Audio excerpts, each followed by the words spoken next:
Hello, my name is Edward Fong. I simply go by Ed. I was born and raised in Hawaii on the island of Oahu. If you ever been to Hawaii or know of Hawaii, everyone's mixed ethnicity. So my mom is Hawaiian, Puerto Rican, and Spanish, and my dad is pure Chinese.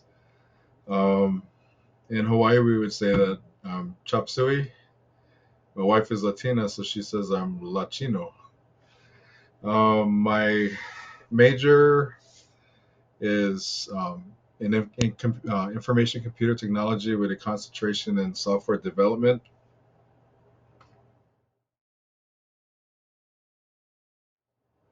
When it comes to technical and professional communication, I work in the technical field as the frontline tech support at the Air Base Commander's Wing at Curlin Air Force Base, where I work with people from different levels of technology, um, experience, and knowledge.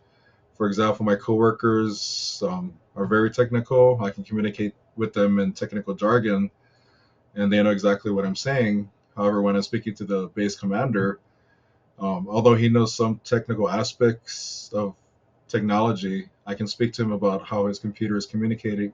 I can't speak to him about how the computer's communicating on the network, and it has to authenticate before communicating via the authentication server. There, I lost some of you, but you get the point.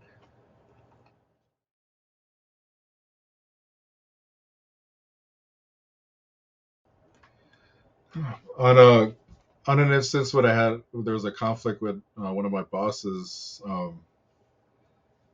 I had another government job where I was hired to fix some of the problems in my service as a service chief. There's a drug dealer in my service, and the place that I work at was at a hospital that had sections for a drug treatment facility. This guy was selling drugs to patients. Um, the federal police on campus couldn't catch him. He was there for 5 years prior to my arrival. Took me about a year, a little over a year, to terminate him. Um, but finally, there was victory. It was a big win. However, things were about to take a turn. My boss had me working at firing this guy for over a year and had me busy focusing on terminating this guy. So much that I was doing the job that I was hired. I wasn't doing the job that I was hired to do per se. And then little did I know that while I was working hard at fixing this problem, he was fixing the numbers to make himself look good.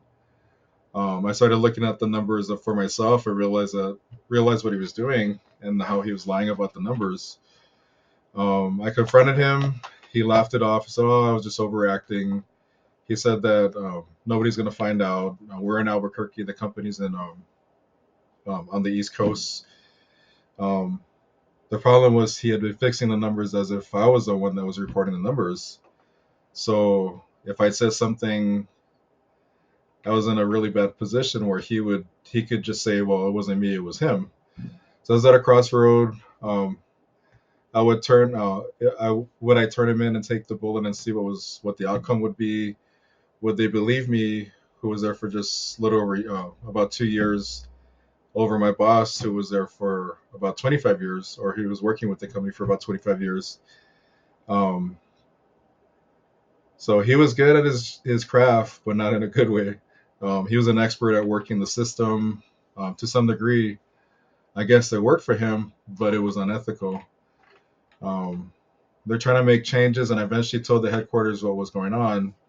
Long story short, instead of them doing the right thing, they gave me an ultimatum to resign, and they would give me a good recommendation and make sure that I got unemployment. But if I fought for my job, they would put a permanent record that would hurt any chances of me furthering my career in the government. At that point, I realized, although they knew what my boss was doing, that was pretty much the culture within that company. So the old timers, that's what they did, and they specifically told me, um, because I was willing to turn on my boss, then I couldn't be trusted with them because I could turn on them also. The funny thing was I didn't feel any sense of loss. I actually felt relief. I technically was well within my rights to fight this, and I probably would have won. But I didn't want to. I didn't want to. I didn't care about the job. I didn't want to fight. Um, I always wanted to go back to school to pursue my career in the IT industry, particularly in programming. So this gave me the opportunity to do so. I believe this was like God divine appointment because everything just fell in place. I got a fully paid scholarship, and this happened right before the pandemic. So I was at home completing my degree, and I graduated as senior with associates with honors in computer information systems with with concentrations in computer programming, cybersecurity, and computer support specialists.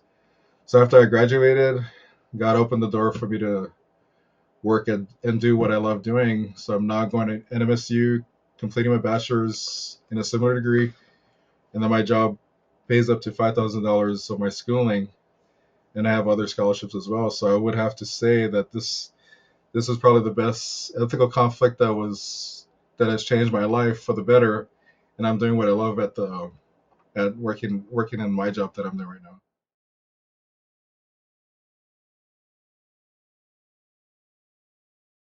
All right. So on the word diversity, first of all, when it comes to the word diversity, I prefer using the word differences.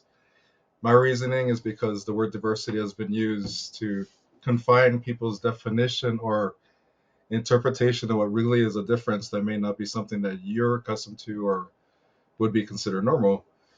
But my biggest problem with the word is just the control of someone else saying that you have to agree with, or that definition has to fall within certain criteria. For example, in hiring practices, it's like a forced thing where people have to hire mixed races so that it's fair or whatever.